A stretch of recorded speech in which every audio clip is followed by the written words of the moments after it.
Boa tarde, galera do canal Evangelista Drone! No vídeo de hoje, o nosso voo começou passando lentamente por cima do verde incrível da nossa querida cidade Poema. Cada imagem, cada detalhe, mostrando a beleza única de São Fidélis, vista lá do alto. Seguimos pelo bairro Igualdade, um lugar que carrega história no próprio nome. Esse bairro recebeu esse nome por causa do cemitério da cidade, que fica ali na região. Mais à frente, também mostramos o antigo matadouro, parte das lembranças e da história da cidade. Ao lado, registramos a famosa fazenda do senhor Amarito Monteiro, cercada pelo verde da natureza, pelas árvores e pelas paisagens que deixam qualquer voo ainda mais especial. E o voo continuou. Também pegamos imagens de um pedaço da usina solar, mostrando como o progresso e a modernização estão chegando cada vez mais forte na nossa região. Depois, seguimos avançando com o drone até chegar no bairro Tubiacanga, e o que apareceu diante das lentes foi um verdadeiro mar verde da natureza, uma paisagem linda, tranquila, silenciosa, mostrando toda a força e a beleza natural da nossa querida São Fidélis. Se vocês gostaram desse voo, galera, compartilhem com os amigos, deixem aquele like, se inscrevam no canal Evangelista Drone e ativem o sininho para não perder nenhum vídeo. O apoio de vocês faz toda a diferença e cada like ajuda essas imagens a chegarem cada vez mais longe. Obrigado por acompanharem mais esse voo e até o próximo destino!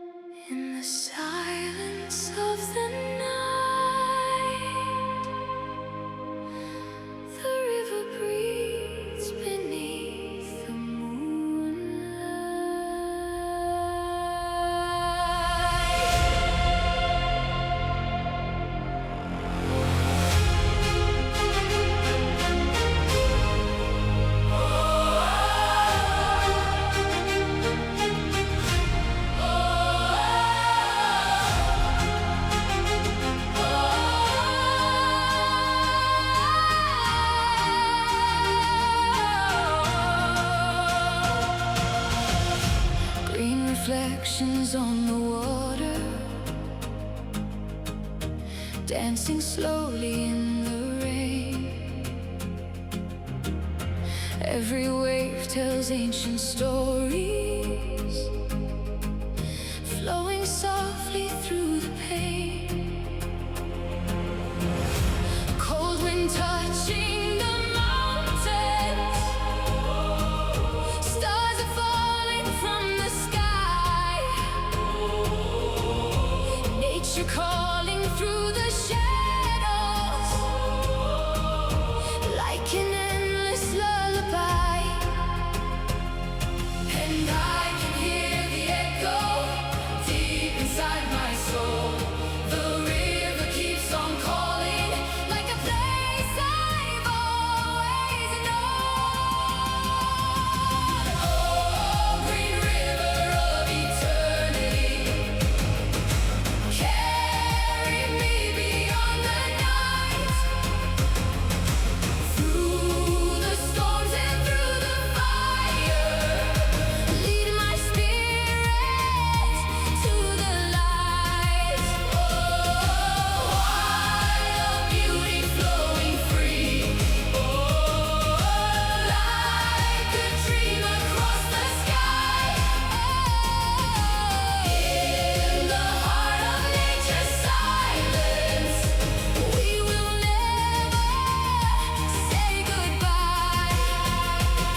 alive.